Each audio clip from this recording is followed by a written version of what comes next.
Un pueblo dispuesto y un líder inmutable. Tu pueblo se te ofrecerá voluntariamente en el día de tu poder, en la hermosura de la santidad. Desde el seno de la aurora tienes tú el rocío de tu juventud. Salmo 110:3. Nunca me ha desconcertado tanto un versículo de la Escritura al tratar de descubrir su significado y su encadenación como este pasaje lo ha hecho. Leyéndolo rápidamente, a simple vista, puede parecer fácil, pero si lo escudriñan muy cuidadosamente, encontrarán que difícilmente pueden hilar sus palabras o darles un significado inteligible. He leído a todos los comentaristas que poseo y encuentro que todos ellos dan un significado a las palabras, pero ninguno de ellos, ni siquiera el Dr. Gill, da un significado coherente a toda la frase. Después de revisar las antiguas traducciones y de emplear todos los medios a mi alcance para descubrir su significado, me encuentro tan lejos de lograrlo como lo estaba al principio. Matthew Henry, uno de los comentaristas más sabios y ciertamente el mejor para una lectura en familia, dice que el pasaje puede ser leído de la siguiente manera: tu pueblo vendrá voluntariamente en el día de tu poder, en la hermosura de la santidad. En el seno de la aurora tienes tú el rocío de tu juventud. Así es como él lo explica, aunque no establece que esa sea la traducción adecuada. Henry explica la última frase, tienes tú el rocío de tu juventud, diciendo que en la primera etapa de la vida, desde el seno de la aurora, los jóvenes deben entregarse a Jesucristo. Pero esto no es así. Hay dos puntos después de la palabra aurora que dividen la frase. Además, no dice el pueblo se te ofrecerá, tienes tú el rocío de su juventud, como debería leerse si fuera tal como el expositor lo entiende, sino que más bien dice a Cristo, tienes tú el rocío de tu juventud. No fue sino hasta que consideramos plenamente el contexto del versículo y que tratamos de entender el alcance del Salmo, que concluimos que ya habíamos entendido su significado. Y aún así, dejaremos al juicio de cada uno de ustedes decidir si hemos entendido la mente del Espíritu como esperamos haberlo hecho. El salmo es una especie de salmo de coronación. Se le dice a Cristo que tome su trono. Siéntate a mi diestra. El cetro es colocado en su mano. Jehová enviará desde Sión la vara de tu poder. Y luego se hace una pregunta: ¿dónde está su pueblo? Pues un rey no sería rey sin sus súbditos. Aún el título más elevado de realeza no es sino algo vacío si no hay súbditos que constituyan su plenitud. ¿Dónde entonces encontrará Cristo eso que será la plenitud de Él, que lo llena todo en todo? La gran ansiedad que tenemos no es acerca de si Cristo es rey o no. Sabemos que lo es. Él es Señor de la creación y de la providencia. Nuestra ansiedad es acerca de sus súbditos. A menudo nos preguntamos, oh Señor, ¿dónde encontraremos a tus súbditos? Cuando hemos predicado a corazones endurecidos y hemos profetizado a huesos secos, nuestra incredulidad dice a veces, ¿dónde encontraremos hijos para Cristo? ¿Dónde encontraremos a las personas que van a constituir los súbditos de su imperio? Todos nuestros temores son apaciguados por este pasaje. Tu pueblo se te ofrecerá voluntariamente en el día de tu poder, en la hermosura de la santidad, desde el seno de la aurora. Y por la segunda promesa, tienes tú el rocío de tu juventud. Estos pensamientos son puestos aquí para mitigar las ansiedades del pueblo creyente de Dios y para permitirle que vea cómo Cristo será ciertamente Rey y que nunca le faltará una multitud de súbditos. En primer lugar, aquí hay una promesa relativa a su pueblo. Y en segundo lugar, aquí hay una promesa relativa al propio Cristo, que Él será un Cristo tan fuerte, tan lozano, tan nuevo y tan poderoso como siempre. Primero, consideraremos la promesa hecha al pueblo de Cristo. Tu pueblo se te ofrecerá voluntariamente en el día de tu poder, en la hermosura de la santidad desde el seno de la aurora. Aquí hay una promesa de tiempo en el día de tu poder.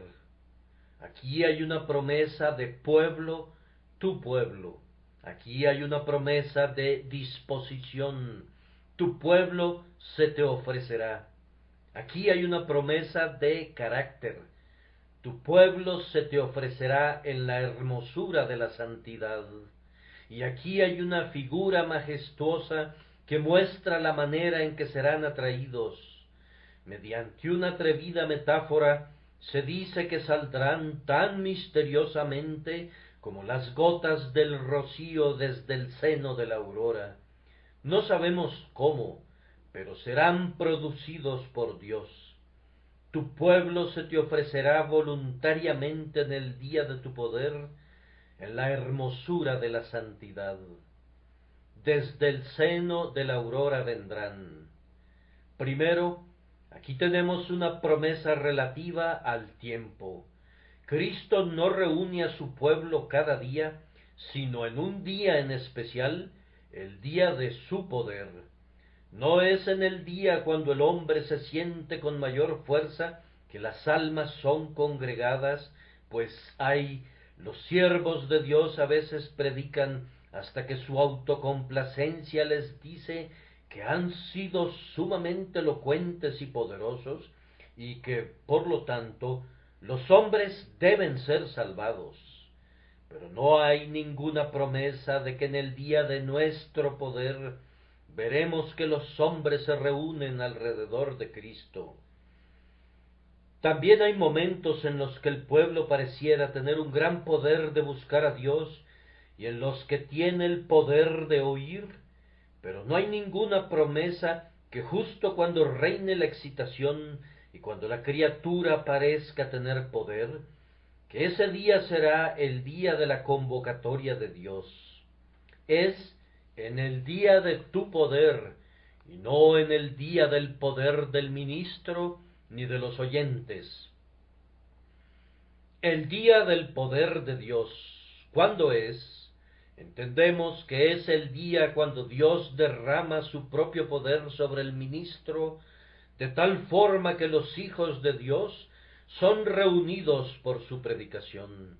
Hay momentos, amados hermanos, cuando el siervo llamado del Dios viviente no tendrá nada que hacer en la predicación, excepto simplemente abrir su boca y dejar que las palabras fluyan.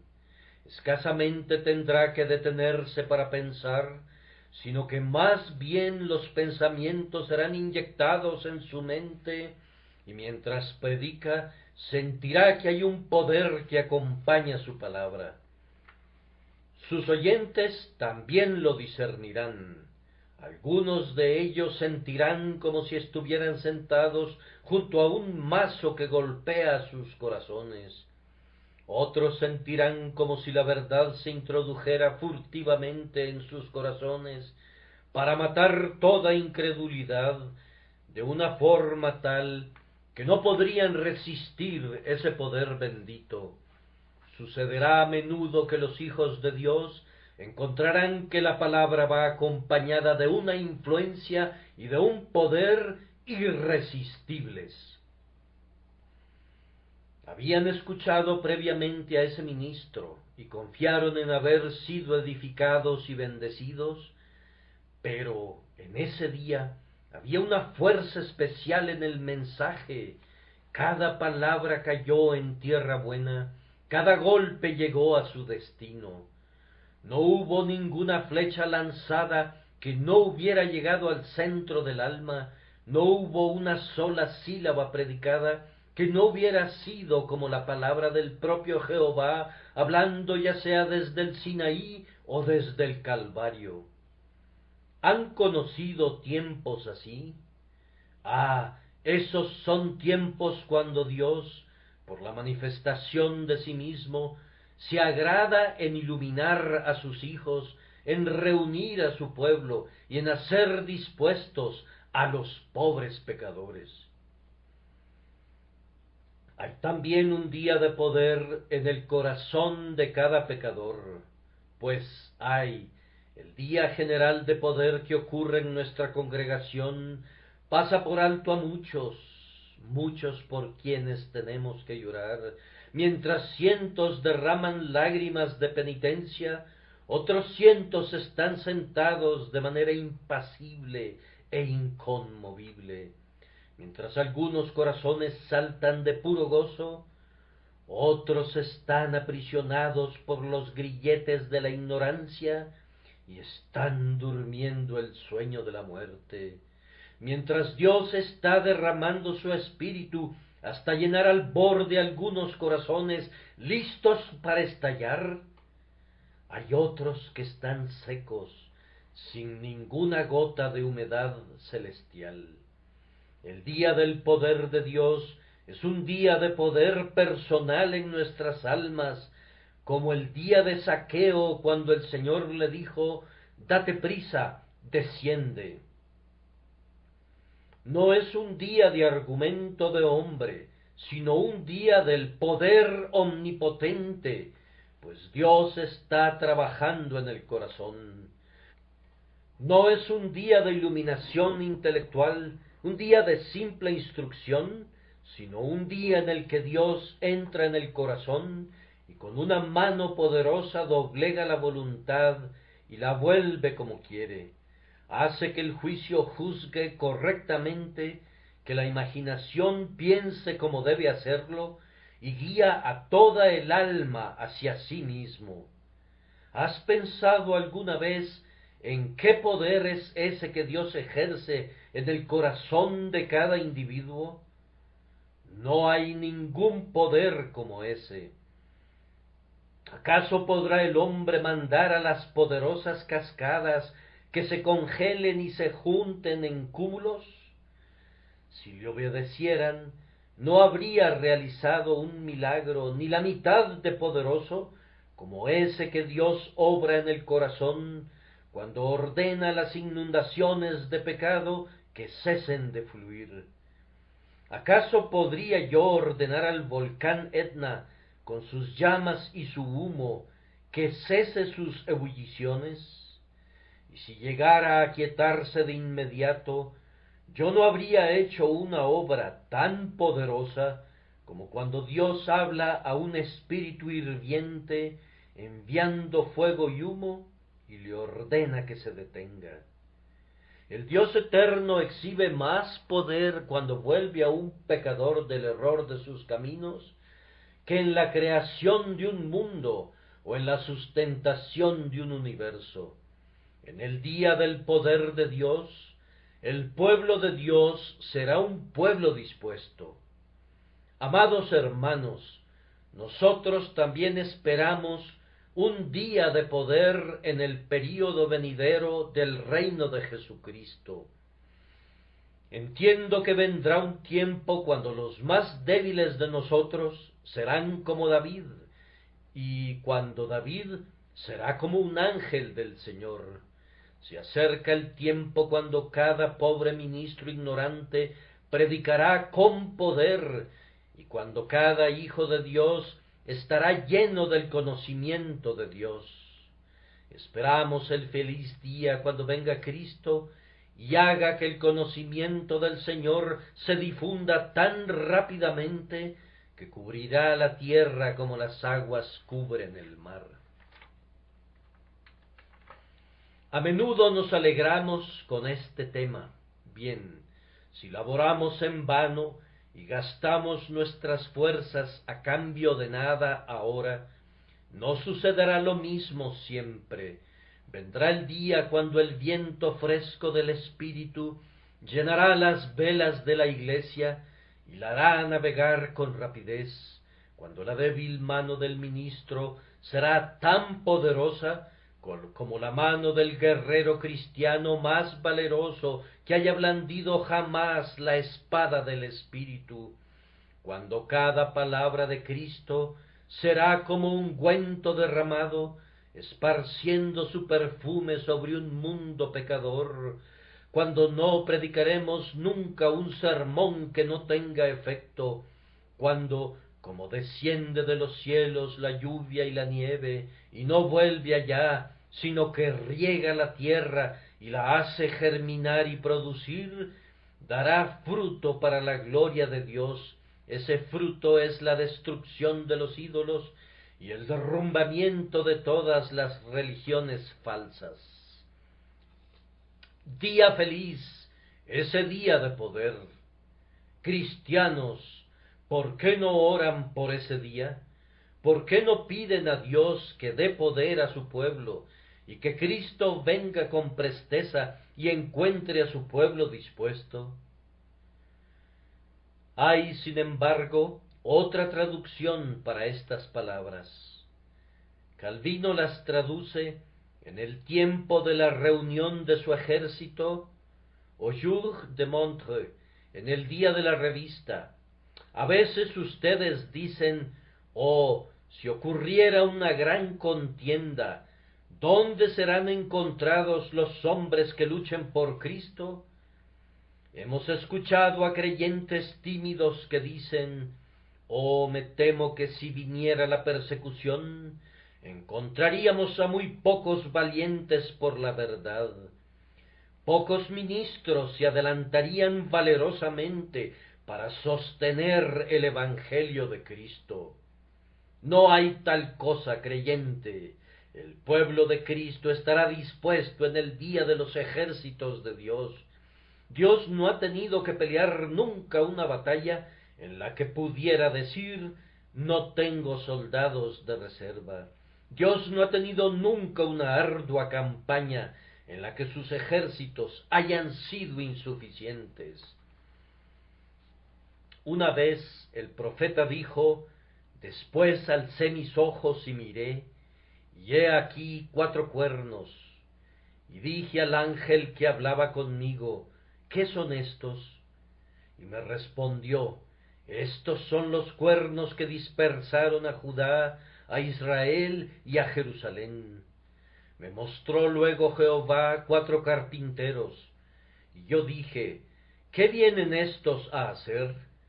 Y me respondió diciendo: aquellos son los cuernos que dispersaron a Judá, tanto que ninguno alzó su cabeza, mas estos han venido para hacerlos temblar, para derribar los cuernos de las naciones que alzaron el cuerno sobre la tierra de Judá para dispersarla. Zacarías 1, 18, 21. Dios tenía suficientes hombres para derribar los cuernos, y para construir su casa había 4 hombres, y él tenía el tipo adecuado de hombres listos para hacer su trabajo, pues los carpinteros estaban listos. Siempre que la lucha se aproxime, Dios encontrará sus hombres. Siempre que la batalla vaya a comenzar, Dios encontrará a hombres valerosos por la verdad. Nunca teman que Dios vaya a descuidar su iglesia. Tu pueblo se te ofrecerá voluntariamente en el día de la batalla de Dios. ¿Estás asumiendo alguna empresa noble? ¿Acaso dices: aquí hay un gran empeño por evangelizar al mundo, ¿dónde encontraremos a la gente? La respuesta es: el pueblo de Dios se ofrecerá voluntariamente en el día de sus ejércitos. Algunos maestros de escuelas dominicales se están quejando que en sus iglesias no pueden encontrar suficientes personas para cubrir su distrito. ¿Por qué no?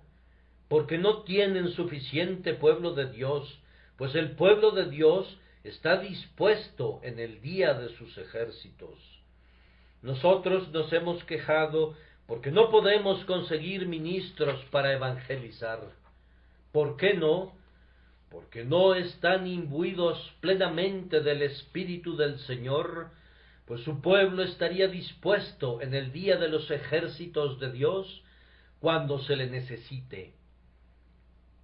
Ellos siempre tienen corazones dispuestos, que están listos para la batalla.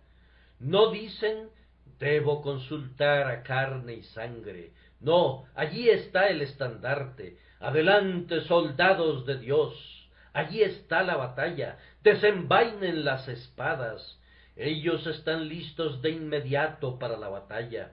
Siempre están listos en el día de los ejércitos de Dios. Amados, no teman la lucha, no tengan miedo de emprender algo, tampoco piensen que la plata y el oro serán escasos. Tu plata y tu oro son míos, y los millares de animales en los collados. Independientemente de cuál sea el peso de sus ideas, no piensen que fracasarán. El pueblo de Dios se presentará voluntariamente cuando Él requiera de su ayuda. Nosotros creemos firmemente en esa verdad, pero debemos esperar el día de Dios, debemos orar por el día de Dios, debemos tener esperanza al respecto de ese día. Y cuando venga, Dios encontrará a su pueblo dispuesto como debe estarlo. Además, tenemos aquí la promesa de un pueblo.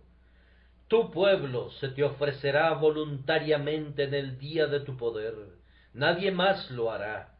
Aquí hay una promesa que Cristo siempre tendrá un pueblo. En las épocas más oscuras, Cristo siempre ha tenido una iglesia. Y si vienen tiempos más oscuros todavía, Él tendrá todavía a su iglesia. Oh Elías, tu incredulidad es una insensatez. Tú dices, y solo yo he quedado, y me buscan para quitarme la vida. No, Elías, en esas cuevas de la tierra, Dios tiene a sus profetas escondidos en grupos de 50 en 50. Tú también, pobre cristiano incrédulo, en algunos momentos tú dices, y solo yo he quedado. Oh, si tuvieras ojos para ver, si pudieras viajar un poco, tu corazón se alegraría al descubrir que a Dios no le falta pueblo. Mi corazón se alegra al descubrir que Dios tiene una familia en todas partes. A cualquier parte que vayamos, encontramos corazones verdaderamente sinceros, hombres llenos de oración.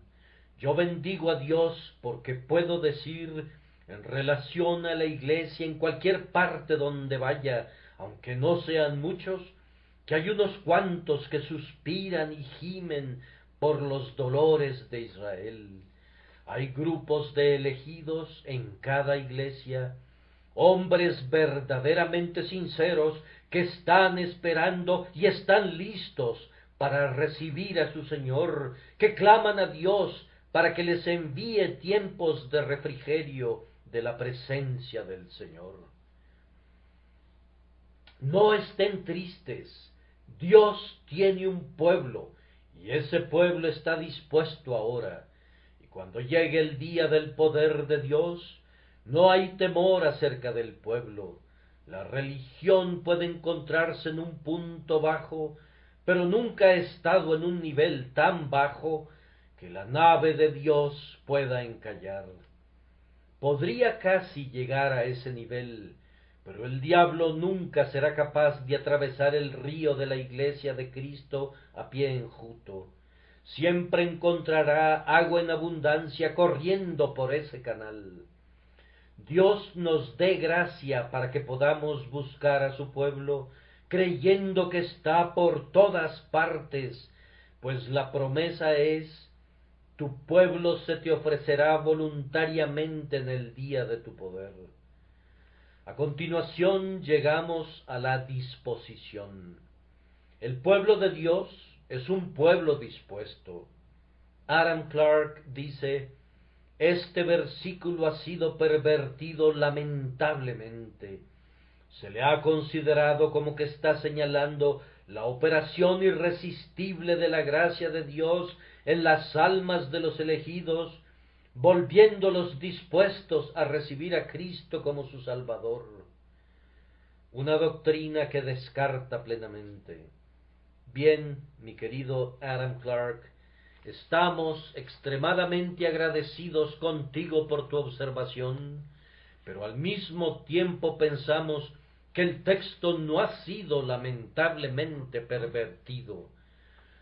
Nosotros creemos que el texto ha sido utilizado muy adecuadamente para mostrar que Dios hace a los hombres dispuestos. Pues si leemos nuestras Biblias correctamente, entendemos que los hombres, por naturaleza, no están dispuestos. Pues hay un texto que a ustedes les gusta mucho, que nosotros creemos que no les pertenece, y que dice: y no queréis venir a mí para que tengáis vida. Y hay otro texto que nos gustaría poner en tu mente y en la de tus hermanos: ninguno puede venir a mí si el Padre que me envió no le trajere. Si ustedes recordaran eso, creemos, aunque el texto no lo enseña, podrían al menos tener algún respeto por la doctrina. Pero dice que el pueblo de Dios estará dispuesto en el día del poder de Dios. Y si lo leemos como simples ingleses, lo consideraremos una promesa que Dios producirá un pueblo que estará lo suficientemente dispuesto en el día de su poder, y del hecho que nadie está dispuesto por naturaleza, inferimos de este texto que habrá una obra de su gracia que hará que los hombres estén dispuestos en el día del poder de Dios. No sabemos si ustedes consideran eso como una lógica adecuada. Nosotros creemos que lo es. Hemos sido acusados de no tener ninguna lógica y no estamos particularmente preocupados por ello, pues preferimos tener lo que los hombres llaman dogmatismo que lógica. A Cristo le corresponde demostrar y a nosotros predicar. Le dejamos el argumento a Cristo. En cuanto a nosotros, únicamente tenemos que afirmar lo que vemos en la palabra de Dios. El pueblo de Dios será un pueblo dispuesto. Yo predico a muchos de ustedes un número incontable de veces. Les hablo del infierno, les pido que huyan de él, les hablo de Cristo, les pido que lo miren, pero ustedes están renuentes a hacerlo. ¿Qué concluyo yo de eso? ¿O que el día del poder de Dios no ha venido todavía? ¿O que ustedes no pertenecen al pueblo de Dios? Cuando predico con poder y la palabra es repartida con unción, si los veo inconmovibles e indecisos, reacios a entregarse a Jesucristo, ¿qué es lo que digo? Bien, temo que esos no pertenecen al pueblo de Dios, pues el pueblo de Dios es un pueblo dispuesto en el día de su poder, deseoso de someterse a la gracia soberana, a ponerse en las manos del mediador, a colgar simplemente de su cruz para la salvación. Yo pregunto de nuevo, ¿qué es lo que lo ha vuelto dispuesto? ¿Acaso no debió haber sido algo de la gracia lo que ha cambiado su voluntad? Si el albedrío del hombre fuera enteramente libre para hacer el bien o el mal, los conjuro, amigos míos, para que respondan esto. Si así fuera, ¿por qué no se vuelven a Dios en este preciso instante, sin ninguna ayuda divina? Es porque ustedes no están dispuestos, y se requiere de la promesa que el pueblo de Dios estará dispuesto en el día de su poder. Yo creo que esta palabra tiene su aplicación no sólo en lo relativo a que quieran ser salvados, sino que estén dispuestos a trabajar después que son salvados. ¿Han conocido alguna vez a algún ministro que predicó un domingo, pero que en la reunión de oración de lunes por la noche daba la impresión que hubiera preferido estar en casa? Y si estuviera programada una conferencia para el jueves, ¿acaso no se presentó, pobre hombre, como si tuviera que desempeñar algún deber enormemente difícil? ¿Qué pensarían de tal hombre? Pues pensarían que él no pertenece al pueblo de Dios, de lo contrario estaría dispuesto. Algunas personas vienen a la casa de Dios, pero vienen exactamente de la manera que lo hace el negro esclavo cuando va al lugar de sus azotes. No les gusta y se alegran cuando se marchan de nuevo. Pero ¿qué decimos del pueblo de Dios? Hacia sus atrios con gozos desconocidos se dirigen las tribus sagradas. Son un pueblo dispuesto, hay un gran grupo.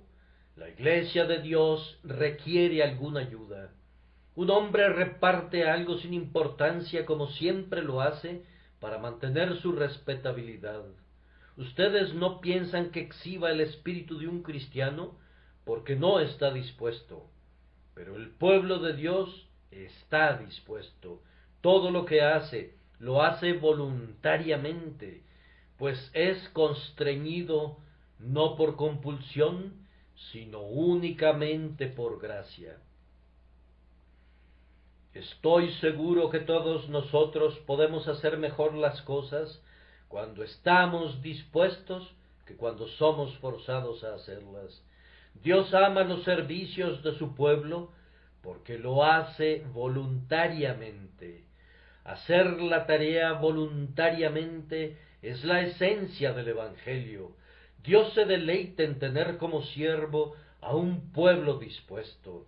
Él no quiere tener esclavos para agraciar su trono, sino hombres libres, quienes, con alegría y gozo, estén dispuestos en el día de su poder. Escasamente tendremos el tiempo suficiente para una discusión del texto completo, pero brevemente debemos notar el carácter de este pueblo, así como sus disposiciones. Tu pueblo se te ofrecerá voluntariamente en el día de tu poder. Ellos estarán dispuestos en la hermosura de la santidad. Así es como estarán vestidos, no simplemente en santidad, sino en la hermosura de la santidad, pues la santidad tiene su hermosura, sus joyas, sus perlas. ¿Y cuáles son estas? Ellos estarán vestidos en la hermosura de la santidad, de la justicia imputada y de la gracia impartida. El pueblo de Dios en sí mismo es un pueblo deforme, de aquí que deba recibir la gracia. El estándar de la belleza es la santidad.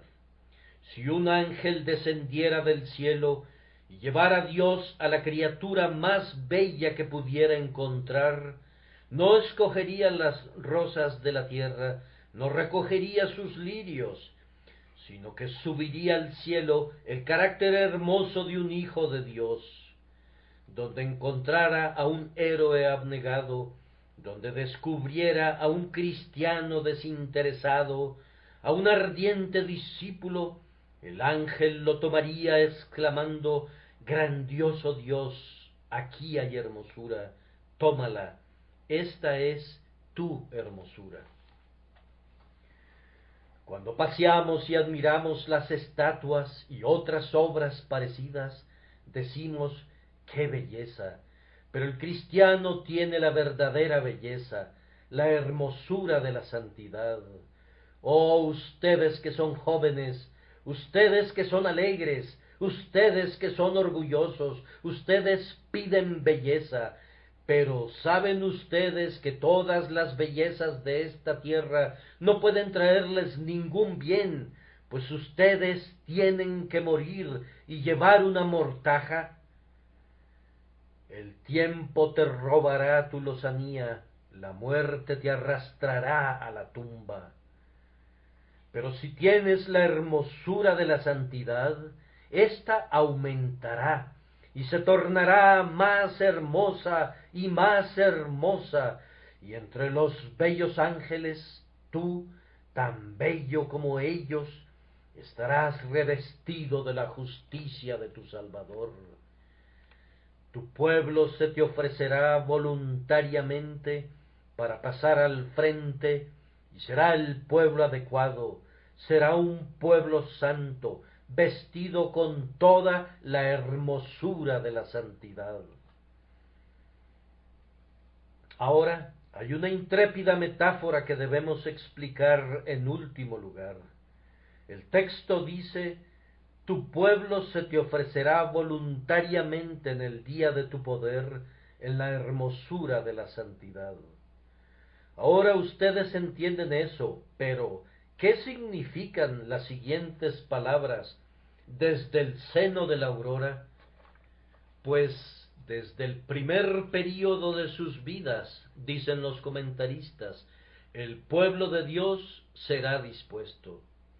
No, no significa eso. Hay una figura atrevida y brillante aquí.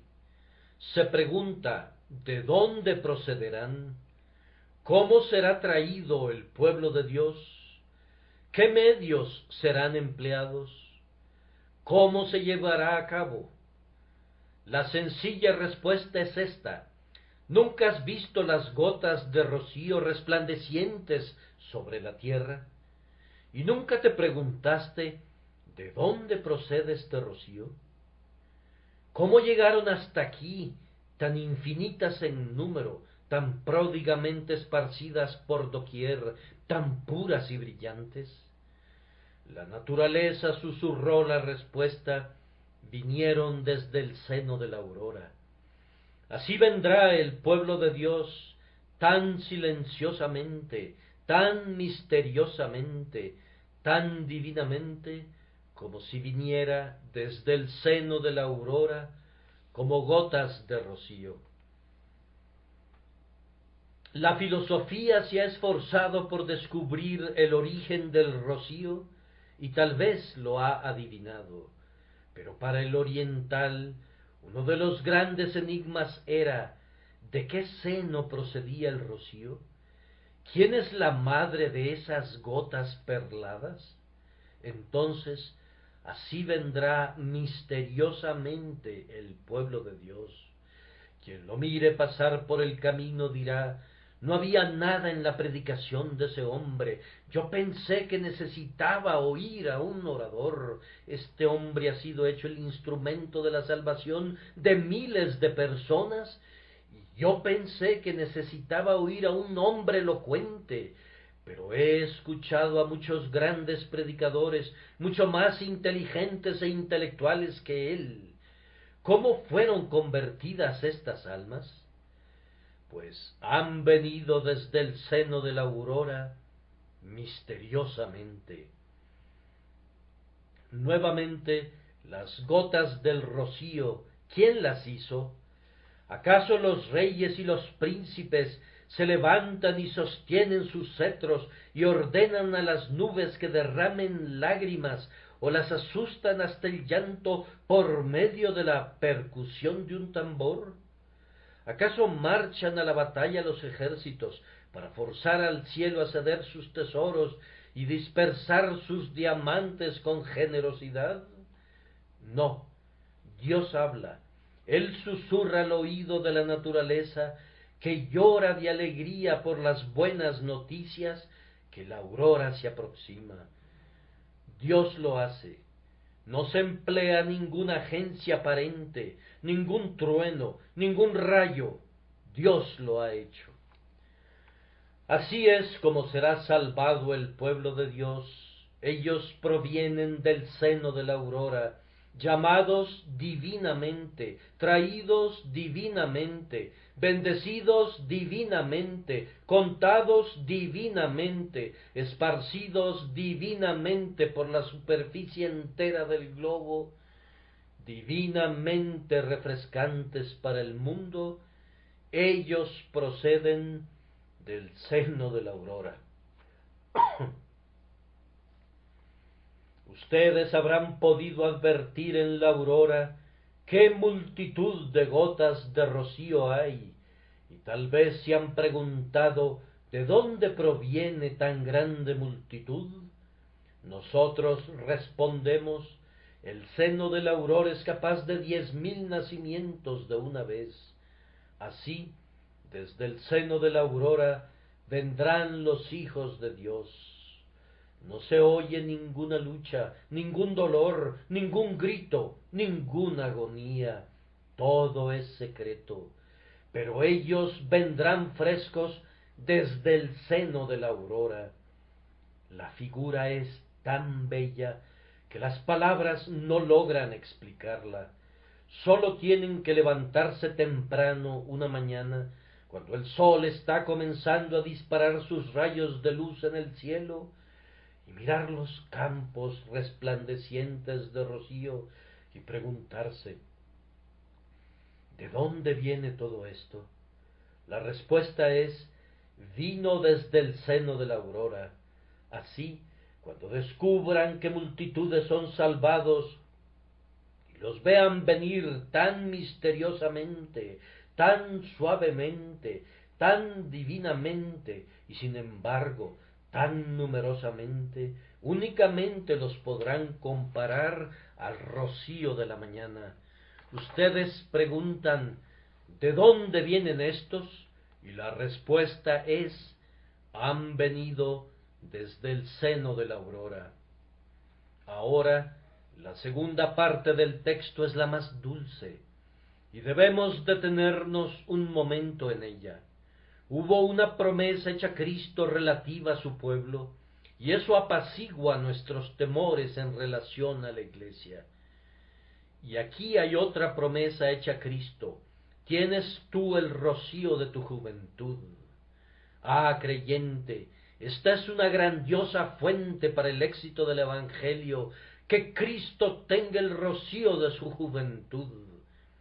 Ciertos líderes en sus días de juventud han conducido a sus tropas a la batalla, y por la fuerza de su voz y la fortaleza de sus cuerpos han inspirado con valor a sus hombres.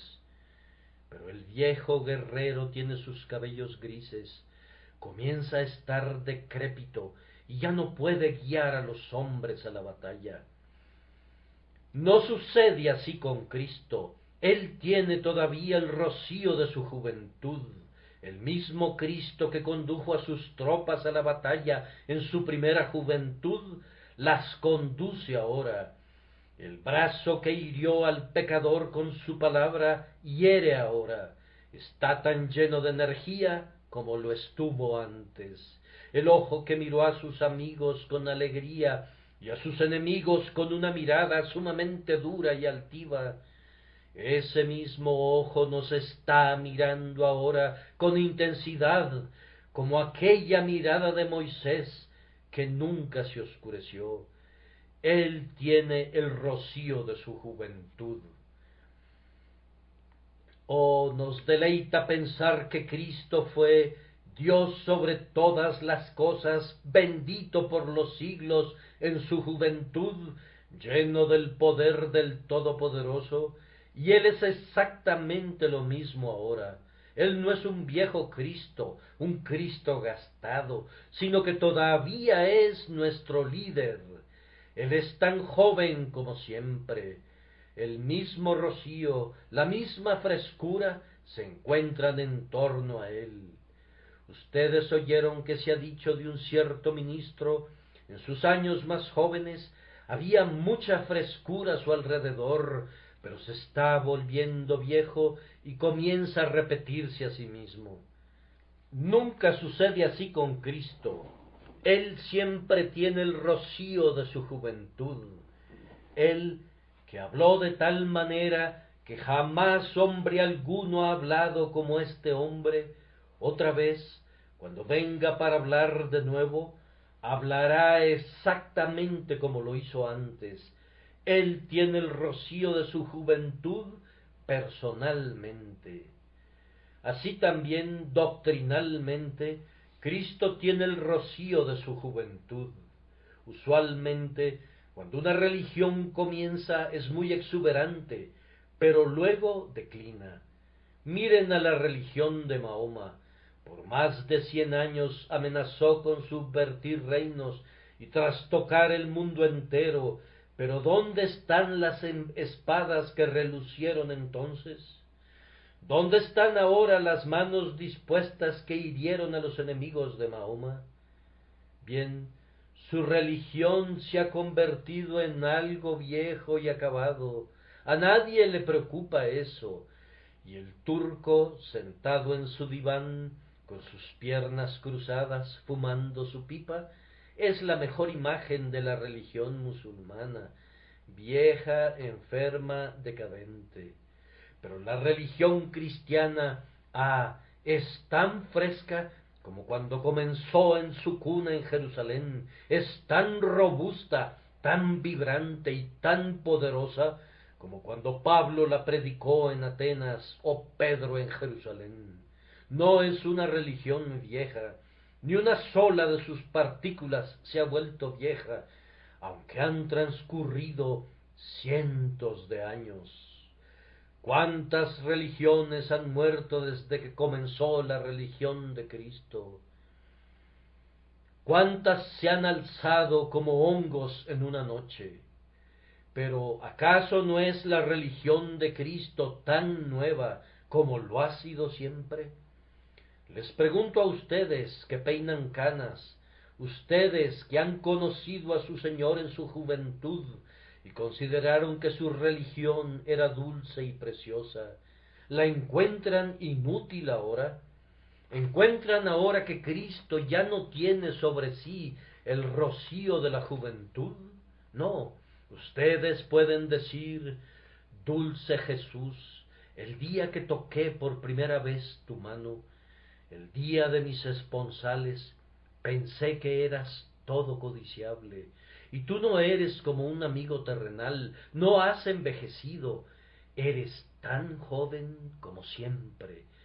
Tu frente no muestra ninguna arruga, tus ojos poseen todo el brillo, tus cabellos son negros todavía con la negrura del cuervo, y no han emblanquecido con la edad. Todavía eres inconmovible, inalterado, sin importar todos los años que te he conocido. Bien, amados hermanos, ven qué aliento es esto para nosotros en la propagación del reino de nuestro Señor, que no estamos predicando algo viejo que ya caducó, sino una religión que tiene el rocío de su juventud en ella.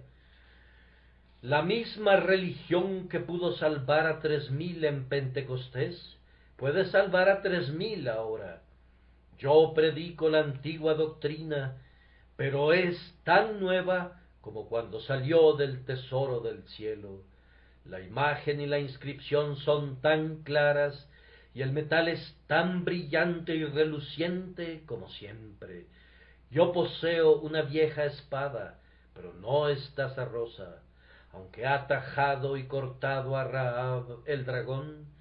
Sin embargo, no muestra ni una sola marca de debilidad sobre ella.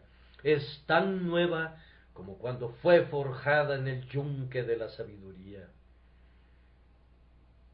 El Evangelio está acompañado del mismo espíritu que tenía cuando era un evangelio joven, como Pedro se levantó a predicar en aquel tiempo, lo mismo pueden hacer los Pedros de ahora, y Dios les dará la misma unción.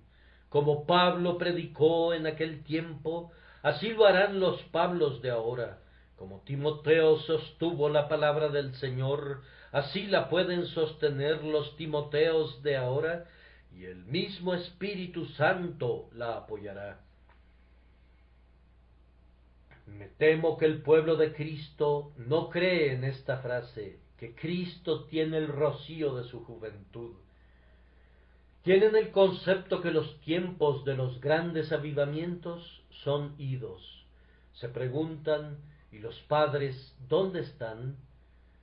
Somos propensos a exclamar, los caballos de Israel y sus carros.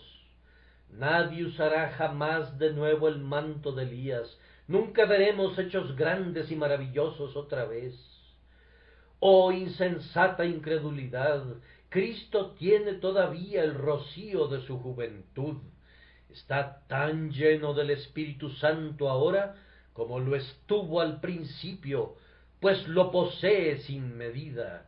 Y aunque lo ha transmitido a miles de personas, todavía lo transmitirá. Pero hacen la pregunta, ¿cómo es que la gente en estos tiempos comienza a cansarse del Evangelio si tiene el rocío de su juventud? Bien, amados hermanos, es debido a que el Evangelio no viene a ellos en forma de rocío. ¿No, acaso no oímos con frecuencia un Evangelio seco y sin médula, como un montón de huesos a los que se les ha quemado su médula? Estos huesos son muy buenos para sus teólogos que aman la filosofía, a quienes les gusta estudiar las antigüedades y que identifican a qué animal inmundo le corresponde este o ese hueso, pero que no sirven a los hijos de Dios, pues esos huesos ya no tienen ningún alimento. Necesitamos un evangelio cubierto de unción, lleno de sabor, y cuando el pueblo de Dios tiene eso, nunca se cansa del evangelio, sino que encuentra un rocío y una frescura en él que son permanentes.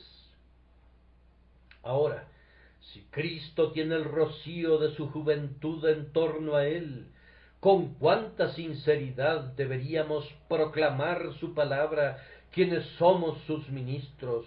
No hay nada como una poderosa fe para hacer que un hombre predique poderosamente. Si yo creo que estoy predicando un viejo evangelio vacilante, no puedo proclamarlo con celo, pero si sé que estoy predicando un poderoso evangelio fornido, cuya estructura no ha sido sacudida y cuyo poder es precisamente tan grande como siempre, cuán poderosamente debería predicarlo. Ah, bendito sea Dios. Hay unos cuantos corazones tan encendidos como siempre, unas pocas almas tan firmes en la causa de su Señor como lo fueron los corazones de los apóstoles. Hay todavía unos cuantos hombres buenos y verdaderos reunidos alrededor de la cruz, como los hombres de David en la cueva de Adulam. Hay unos cuantos valientes que se reúnen en torno al estandarte. Él no se ha quedado sin testigos. Él tiene todavía el rocío de su juventud, y puede venir el día cuando esos que ahora están escondidos en la oscuridad saldrán como rocío ante el sol, reluciendo en cada arbusto, adornando cada árbol, iluminando cada pueblo, alegrando los pastos, haciendo que las colinitas canten gozosas. Anda, cristiano, y pon esto en la forma de una oración. Pídele a Cristo que su pueblo pueda estar dispuesto en el día de su poder y que siempre retenga el rocío de su juventud. Cabalga, dulce príncipe, triunfantemente y ordena al mundo que obedezca. Prosigue y comprueba que eres el mismo como siempre, el Dios bendito, Dios sobre todas las cosas, bendito por los siglos. Arriba, cristiano, arriba, lucha por tu joven monarca. Arriba, guerreros, que sus espadas brillen fuera de sus vainas. Luchen por su rey. Arriba, arriba, pues el viejo estandarte es también un nuevo estandarte.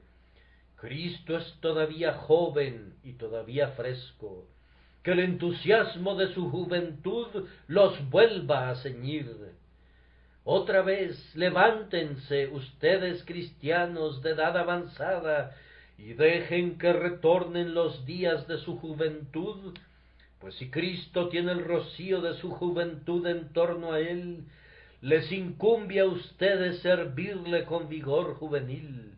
Arriba, saliendo de su sueño ahora, denle una nueva juventud y esfuércense por ser tan sinceros y tan celosos por su causa como si fuese el primer día que lo han conocido. Oh, que Dios vuelva dispuestos a muchos pecadores, que quiera Él traer a muchos a sus pies, pues ha prometido que serán dispuestos en el día de su poder.